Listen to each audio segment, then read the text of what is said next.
하나기술은 2013년 설립돼서 2020년에 코스닥 시장에 상장했습니다. 주요 사업은 2차 전지 공정 장비의 제조 및 판매인데요. 2차 전지 장비 분야뿐 아니라 재생 배터리 장비 사업, 디스플레이 가공 장비 사업을 신규 사업으로 추진하고 있습니다.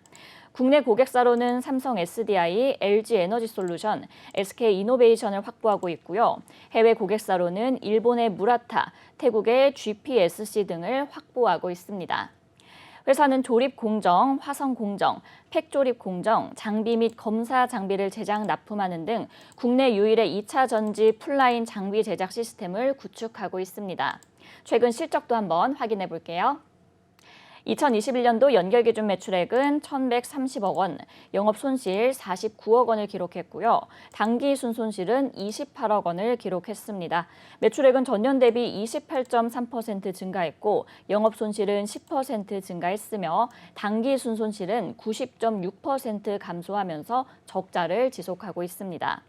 회사는 유럽, 북미 등 글로벌 고객사 증가로 매출액은 늘었으나 원재료 상승, 코로나19로 인한 해외 장비 납품 비용의 증가, 고정비 증가 등으로 영업 손실을 기록했다고 밝혔습니다. 네, 이렇게 기업 정보 살펴봤고요. 대표님, 어떤 공시 확인해 볼까요?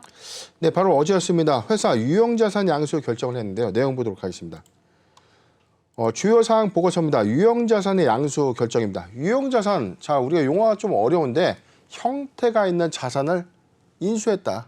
형태가 있다는 거 우리가 눈으로 식별이 되는 자산이죠. 네. 뭐 토지, 건물, 뭐 기계장치, 뭐 자동차, 기업용, 뭐 업무용 자동차. 자 눈에 보이는 모든 유형, 형태가 있는 모든 자산을 유형자산을 하고요. 반대로 무형자산은 뭐 지적재산권, 뭐 영업권, 특허권 같이 눈에 보이지 않은 이 가치를 지닌 재화를 무형자산이라고 합니다. 회사는 유형자산 양수 결정을 했는데 자산 구분 보도록 하겠습니다. 회사는 토지, 건물을 인수하는 건데 경기도 화성시 8탄면 소재에 있는 토지, 건물을 양수하겠다는 겁니다. 양수 금액은요. 자산 총액의 26.1%에 해당되는 495억 원을 인수하는 겁니다. 양수 목적입니다. 2차 전지의 생산 시설을 증설을 위해서 토지 및 건물을 매입하겠다. 양수의 영향입니다. 2차 전지 공장의 증설로 인해서 안정적인 장비 제작에 기반을 확보했고 고객사의 조립과 화성 공정의 수주 대응으로 회사의 수주 및 매출이 증대되는 효과가 있을 것이다. 일단 계약은 4월 5일이고요. 등기 예정일은 6월 2일인데 지금 계약 금액은 4월 5일 날 나가고요. 6월 2일 날 최종 양수가 좀 될 전망입니다. 외부 평가에 관련된 부분에서는 중요 사항에 대해서 자산 양수가 있었기 때문에 회계법인의 어떤 가치 평가 좀 있었고요. 이사회 결의일은 바로 어제였습니다. 특이사항은 없는데 일단 회사는 6월 2일을 잔금일자로 해서 지금 495억 원의 제2공장 증설을 위한 공장 부지를 매입했다라는 공시가 되겠습니다. 네, 하나기술이 경기도 화성시의 2차 전지 공장 증설에 나섭니다. 대규모 시설 투자에 나선 모습인데 대표님, 그럼 이 주력 사업의 전망은 어떻게 보실까요? 네, 일단 뭐 하나기술 우리가 좀 잘 알고 있는 것처럼 2차 전지 검사 장비를 제조 및 판매를 영위하는 회사죠. 네네. 자, 그렇기 때문에 사실상 제가 이 공시 TV에서도 좀 많이 언급해드렸던 종목이었는데 하나기술이 작년 제가 11월에 사실상 관련 사업의 모멘텀의 어떤 추가 상승 여력 3분기 실적과 내년 1분기까지 가져갈 수 있는 전망은 충분하다라고 좀 말씀드린 이후에 주가가 거의 한 40% 이상 좀 급등을 했었어요. 자, 이후에 좀 조정 요건이 있었지만 하나기술은 중장기관점에서는 아직도 실적의 성장 여건의 상승력은 좀 충분하다라고 좀 볼 수 있는데 먼저 사업의 내용을 좀 보도록 하겠습니다. 이 회사는요, 2차 전지의 제조 장비를 판매합니다. 전체 매출 포지션의 99.5%인데 사업 내용을 보면 지금 이 회사에서는 지금 레이저 극판 공정의 장비와 레이저 노칭 장비 그리고 레이저 커팅 장비 등의 일부 장비를 제작한 좀 이력이 있었어요. 지금 매출상에서 보면 대체적으로 어떤 이 품목적인 부분이 크게 좀 여기서 기술은 좀 되어 있지는 않은데 네네. 지금 2차 전지 장비 안에서도 이 회사가 좀 특화되어 있는 부분들이 지금 조립 원통형 전지 조립 설비에 들어가는 공정에 관련된 검사 장비입니다. 자, 그렇기 때문에 이거는 어제도 좀 저희가 좀 언급을 좀 드렸지만 2차 전지 배터리 회사가 추가적인 설비 투자가 있고 공장 증설이나 설비에 어떤 다각화 있다면 공정에 들어가는 어떤 설비 또는 검사 장비들이 좀 먼저 선행해서 들어가요. 네. 그래서 공장의 셋업이 모두 끝나게 되면 이후에 양산으로 들어갔을 때 관련된 게 부품, 그 다음에 소재죠. 자, 그래서 이제 판매가 좀 원활해지는 건데 네. 일차적인 어떤 투자 판단에서는 배터리 3사가 사실상 이 공정의 어떤 증설이라든가 설비 어떤 확장 또는 이 해외 투자가 좀 더 가속화될 경우에 가장 수혜를 일차적으로 좀 많이 받는 업체가 바로 2차 전지 어떤 검사 장비를 좀 납품하는 회사의 수혜입니다.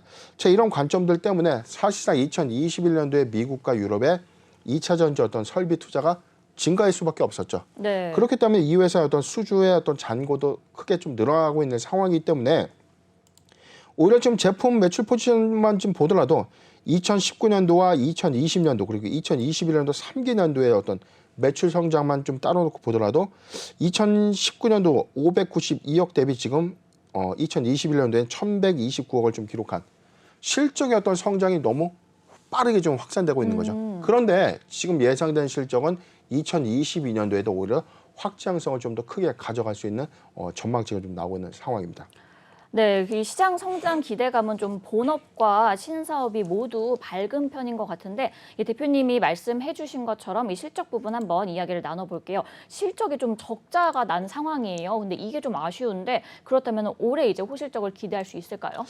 네, 지금 상황 좀 보면 2월 28일자 매출액 또는 손익구조 30% 이상 변동공시 잠깐 보도록 하겠습니다. 네. 회사는 2021년도 전년 동기 대비 28.3% 매출액은 좀 증가를 했는데 영업 손실의 부분은 10%의 영업 손실 부분이 조금 더 소폭 좀 증가를 했어요. 네.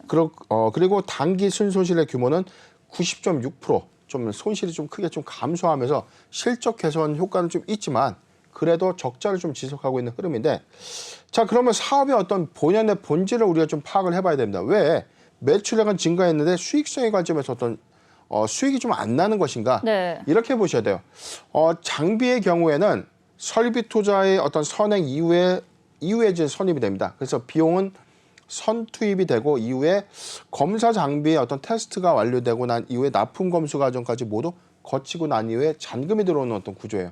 그렇기 때문에 자, 원청사에서 만약에 이 설비의 어떤 검수 과정들이 좀 더 지연이 된다면 네. 매출에 이연 효과가 있어요. 이게 무슨 뜻이냐면 비용은 먼저 들어가요. 납품은 했기 때문에 이 검사 장비를 제작하는 비용들은 선투입된다는 거죠. 그런데 이거에 대한 어떤 매출의 어떤 인식은 좀 이월되는 효과가 좀 있기 때문에 4, 4분기에 제가 좀 판단해 보기로는 아마 1분기에 이 매출의 어떤 이연 효과가 좀 있지 않았나.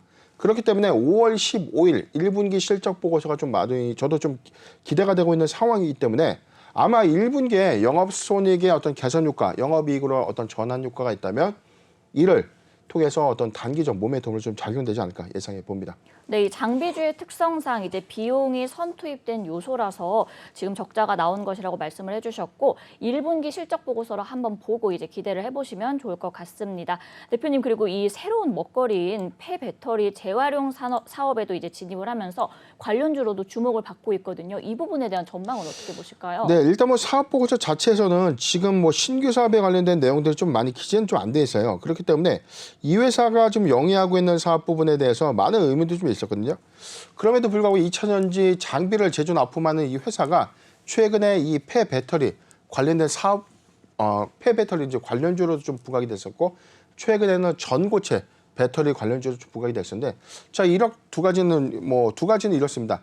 첫 번째는 먼저 이 전고체 배터리 부분인데 자, 이 회사가 최근에 중소기업 기술정보진흥원과 같이 이 기술력 10억을 같이 이제 기술 지원금을 좀 받아서 네. 전고체 배터리 지금 이 개발 사업에 좀 참여를 좀 하면서 이 참여 기간이 아마 한 2년 정도 이 개발 사업에 좀 이 진행이 좀 되면서 만약에 가셔야 되는 어떤 결론과 소재에 관련된 어떤 도출이 좀 진행이 된다면 관련주로서의 어떤 역할을 충분히 해낼 수 있다는 어떤 기대감이 좀 반영되고 있고 두 번째 폐배터리 관련주로 좀 주목되는 이 상황은 2022년도에 사실상 이 권역별로 4군데 폐배터리 관련된 어떤 이 반납 창고, 반납 어떤 이 권역을 좀 나눈다. 네. 정부 정책으로 좀 발표가 좀 됐는데 자, 여기서 사실상 이 GS그룹이 좀 진행하고 있는 에네르바의 납품 이력을 바로 이 한화기술을 좀 갖고 있는 거죠.